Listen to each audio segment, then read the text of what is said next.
ጄኔራል ሳሞራ ዩኑስ ስለ ኤርትራና የአሰብ ጦርነት የቀድሞ ኢታማዦር ሹም ጄኔራል ሳሞራ ከሰሞኑ የተናገሩት የተባለው ምንድነው? በዝርዝር የምንመለከት ይሆናል። የአውሮፓ ህብረትና ኖርዌይ የፕሪቶሪያ ስምምነት ፈራሚዎች የፖለቲካ ውይይት እንዲጀምሩም አፋጣኝ ጥሪ አቅርበዋል። በወፍ በረር የምናስቃኛቸው ይሆናል። የኤርትራ ጦር በይፋ እየተዘጋጀ ሆኖ ብሏል። የአስመራውን ሚስጥራዊ ዝግጅትም አካተናል። እንደዚሁም በአዲስ አበባ ሊሰበሰብ የታሰበው 2.4 ቢሊዮን ብር ታክስ የንግድ ቤቶች ላይ የተጀመረው ዘመቻም ትኩረታችን ነው። ሌሎችም ጉዳዮች ተካተዋል። አክብሮታዊ ሰላምታችን በያላችሁበት ይድረስ። የተወደዳችሁ የሸገር ታይምስ ቤተሰቦች እንዴት አላችሁ? የሰዓቱ መረጃ ጥንቅራችን በዕለቱ የተሰሙ አዳዲስ ጉዳዮችን በስፋት ይዳስሳል። በመግቢያችን ላይ ያደመጣችኋቸውን አበይት ነጥቦችን እንደሚከተለው በዝርዝር እንመለከታለን። አብራችሁን ቆዩ።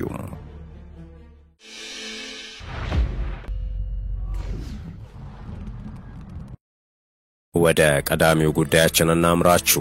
ጄኔራል ሳሞራ ዩኑስ ስለ ኤርትራና የአሰብ ጦርነት ባሳለፍነው ሳምንት መጨረሻ አንድ ብዙዎች የሚቀባበሉት መረጃን ተመልክተናል። እርሱም የቀድሞ ጦር ኃይሎች ጠቅላይ ኤታማዦር ሹም ጄኔራል ሳሞራ ዩኑስ አሰብ ወደብን ስለመያዝ ተናገሩት የተባለው መረጃ ነው። ብዙዎች እንደተቀባበሉት መረጃ ከሆነ ጄኔራል ሳሞራ ዩኑስ ሻዕቢያ ጦርነት ከጀመረ አሰብ ደርሶ የሚመለስ የኢትዮጵያ ወታደር የለም፣ የሻዕቢያን ግብዓተ መሬት ነው የምንፈጽመው ሲሉ መናገራቸውን የዘገቡት ጄኔራሉ ይህንን ብለዋል ወይ?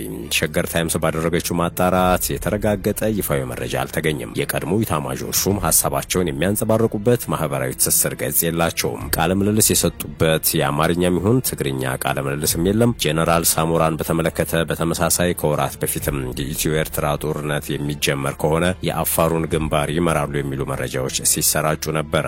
ጄኔራሉ ግን ይህንን መረጃ ውድቅ ማድረጋቸው ይታወሳል።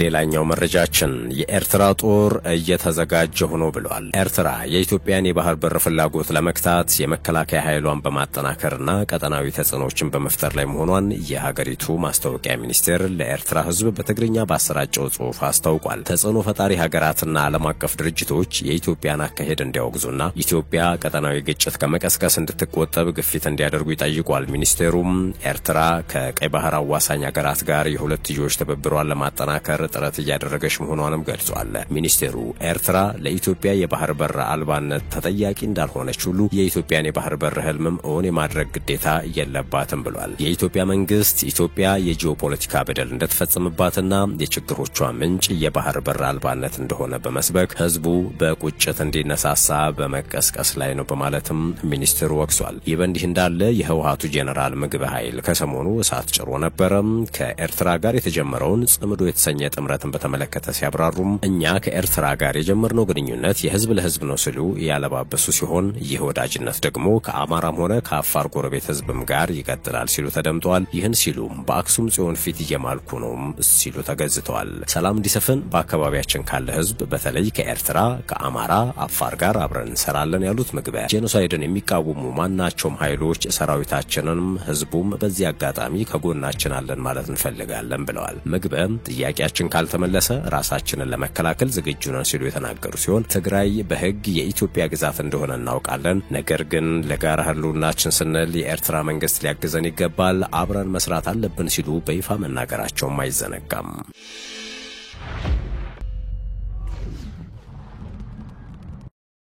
ጥንቅራችን እንደቀጠለ ነው። የተከበራችሁ የሸገር ታይምስ ቤተሰቦች ወደ ሌላኛው መረጃችን ስናልፍ የአውሮፓ ህብረትና ኖርዌይ የፕሪቶሪያ ስምምነት ፈራሚዎች የፖለቲካ ውይይት እንዲጀምሩ አፋጣኝ ጥሪ አቅርበዋል። የፕሪቶሪያውን ስምምነት 3ኛ ዓመት አስመልክቶ መግለጫ ያወጡት የአውሮፓ ህብረትና ኖርዌይ መጪው ሀገር አቀፍ ምርጫ ከመደረጉ አስቀድሞ የፖለቲካ ንግግር በ4 ኪሎና በመቀለ መካከል መደረግ አለበት ብለዋል። ምንም እንኳ በፈረንጆቹ 2022 ዳር ወር የተፈረመው የግጭት ማቆም ስምምነቱ በመቶ ሺዎች ቆጠር ህይወት የቀጠፈውን ጦርነት በማስቆምና አሰቃቂውን ሰብአዊ ቀውስ በማስቆም በኩል ስኬታማ ሚና ቢጫወትም ሰላምን በማጽናትና ስምምነቱን ሙሉ በሙሉ በመተግበር በኩል ግን እንቅፋት ገጥሞታል። አዲስ አበባ የሚገኘው የአውሮፓ ህብረት ተልእኮና ኢትዮጵያ የሚገኘው የህብረቱ አባል የሆነችው ኖርዌይ ዲፕሎማቲክ ሚሽን በጋራ ባወጡት መግለጫ ስምምነቱ ያመጣቸውን አዎንታዊ ለውጦች አድንቀዋል። ለአብነት ያክል ሰብአዊ ድጋፍ አቅርቦት መሻሻልና ተፈናቃዮችን ወደ ቀያቸው መመለስ የሚደነቁ ስኬቶች ናቸው ብሏል። እንደዚሁም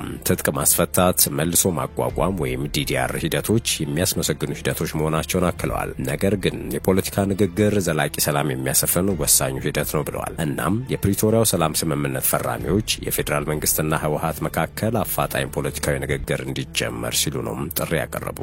ንግግሩ ከመጪው 2018 ምርጫ አስቀድሞ መደረግ እንዳለበት የጠቆሙት አውሮፓ ህብረትና ኖርዌይ በዋናነትም ተጠያቂነትን ማስፈን፣ ሴቶችና ህጻናት እንደዚሁም ተጎጂዎች ላይ መሰረት ያደረገ የሽግግር ፍትህ ለእርቀ ሰላምና ማገገም ወሳኝ ናቸው ብለዋል። የፕሪቶሪያው ሰላም ስምምነት በሰሜን ኢትዮጵያ ተከስቶ የነበረውን ጦርነት በማስቆምና የጦር መሳሪያ ድምጽ ጸጥ በማድረግ እንዲሁም በተለይም በትግራይ ተስፋን በማጫር በኩል በአፍሪካ ህብረት መሪነት ታሪካዊ ሚና የተጫወተ ሰነድ ነው። ነገር ግን ከ3 ዓመታት በኋላ በትግራይ ያለው ሰላም እንዲጨፈግግ በስምምነቱ ፈራሚዎች መካከል ዳግም ጦርነት ሊቀሰቀስ ይችላል የሚል ከባድ ስጋት አጥልቷል።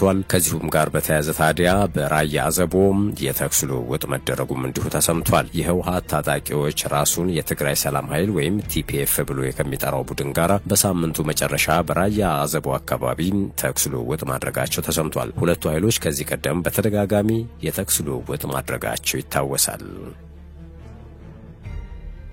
ቀጣዩ መረጃችን ፓሪስ የገቡት የኢትዮጵያ ባለስልጣናት ከሰሞኑ የሚጠበቀው ወሳኝ ፎረም በፈረንሳይ በሚካሄደው የኢትዮጵያ አውሮፓ ህብረት ኢንቨስትመንት ፎረም ላይ ለመታደም ከፍተኛ የመንግስት ባለስልጣናትን ጨምሮ የግልና የመንግስት የንግድ ተቋማት አመራሮች ፓሪስ መግባታቸው ታውቋል። ትልቅ የተባለለት የአንድ ቀን መድረክ አብይ ዓላማ ያደረገው የኢትዮጵያን የወቅቱን የኢኮኖሚ ፖሊሲ ሁኔታ ማስተዋወቅና ከህብረቱ ኢንቨስትመንት መሳብ ነው። በመድረኩ የውጭ ጉዳይና የገንዘብ ሚኒስትሮቹ ጌዲዮን ጢሞቴዎስና አህመድ ሽዴ እንደሚሳተፉ ቅዳሜ ገበያ የሬዲዮ ፕሮግራም ዘግባለች። በመድረኩም እንደ የኢትዮጵያ ኢንቨስትመንት ሆልዲንግ፣ የኢትዮጵያ አየር መንገድ፣ የሎጂስቲክስ እና ሌሎች ኩባንያዎች ከኢትዮጵያ እንደሚካፈሉ ታውቋል። ከአውሮፓም ትልቅ ኢንቨስተሮች የሚታደሙ ይሆናል። በፈረንሳይ ትልቁ የንግድ ፌዴሬሽን ሜዴፍ ኢንተርናሽናል እና በአውሮፓ ህብረት በጥምረት በተዘጋጀው መድረክ ኢትዮጵያ አዳዲስ የንግድ ለውጦቿን እንደምታስተዋውቅ ነው የሚጠበቀው። በመድረኩ ከ100 በላይ የአውሮፓ ኩባንያዎች ይታደማሉ ተብሏል። ስለ ቢሾፍቱ አየር ማረፊያ፣ ታዳሽ ኃይል፣ መሰረተ ልማትና ሎጂስቲክስ እንዲሁም ዲጂታል ኤአይ እና ቴሌኮም ላይ ትኩረት እንደሚደረግ ነው የሚጠበቀው።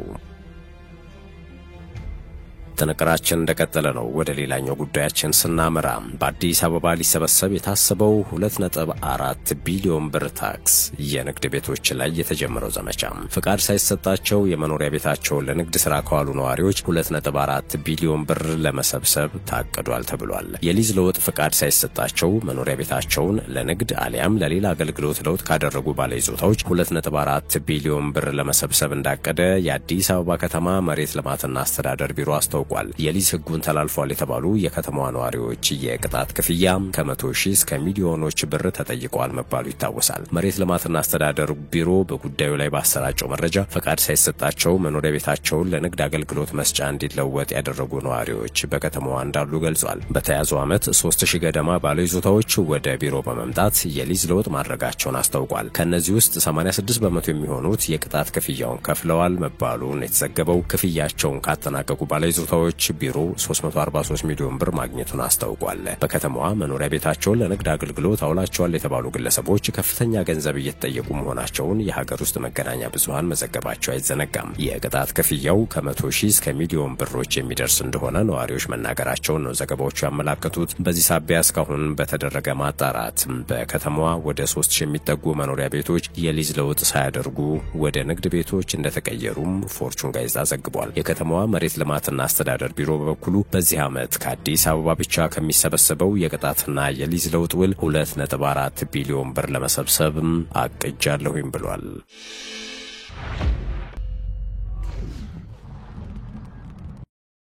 በመጨረሻም የውጭ ዜና የሶሪያው ፕሬዝዳንት በአሜሪካ ጉብኝት ሊያደርጉ ነው ተብሏል። የሶሪያው ፕሬዝዳንት መሐመድ አልሻራ በህዳር ወር መጀመሪያ ላይ በአሜሪካ ይፋዊ የሥራ ጉብኝት ሊያደርጉ መሆኑ ተገልጿል። ከዚህ ቀደም አንድም የሶሪያ መሪ በአሜሪካ ይፋዊ የሥራ ጉብኝት ባለማድረጉ ፕሬዝዳንት አህመድ አልሻራ የመጀመሪያው መሪ እንደሚሆኑ ተመላክቷል። ፕሬዝዳንት አህመድ አልሻራ በዋሽንግተን ዲሲ በሚያደርጉት ጉብኝት በሶሪያ መልሶ ግንባታ ዙሪያ ከአሜሪካ ባለስልጣናት ጋር እንደሚወያዩ የሶሪያ ውጭ ጉዳይ ሚኒስትር አሳድ አልሻይባ ምሁራን ያረጋግጠዋል። ጉብኝቱ በሶሪያ ላይ ተጥለው የነበሩ ማዕቀቦችን ለማንሳትና በአሜሪካና ሶሪያ ግንኙነት መካከል አዲስ ምዕራፍ ለመክፈት እንደሚያስችል ሚኒስትሩ ተናግረዋል። በሁለቱ ሀገራት መካከል በጣም ጠንካራ አጋርነት መመስረት እንፈልጋለን ያሉት የውጭ ጉዳይ ሚኒስትሩ የፕሬዝዳንት አህመድ አልሻራ ጉብኝት ይህን ለማሳካት ወሳኝ መሆኑን ገልጸዋል። በሶሪያ የአሜሪካ ልዩ መልእክተኛ ቶም ባራክ በበኩላቸው ፕሬዝዳንት አህመድ አልሻራ በዋሽንግተን የሚያደርጉት ጉብኝት በፈረንጆቹ ህዳር 10 አካባቢ ሊሆን እንደሚችል መግለጻቸውን ሮይተርስ ዘግቧል።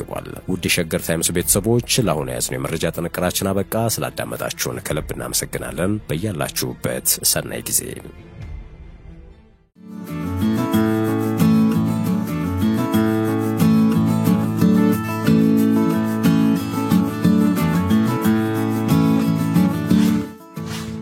ሸገር ታይምስ ሚዲያን ሰብስክራይብ በማድረግና ደወሉን በመጫን ይከተሉን።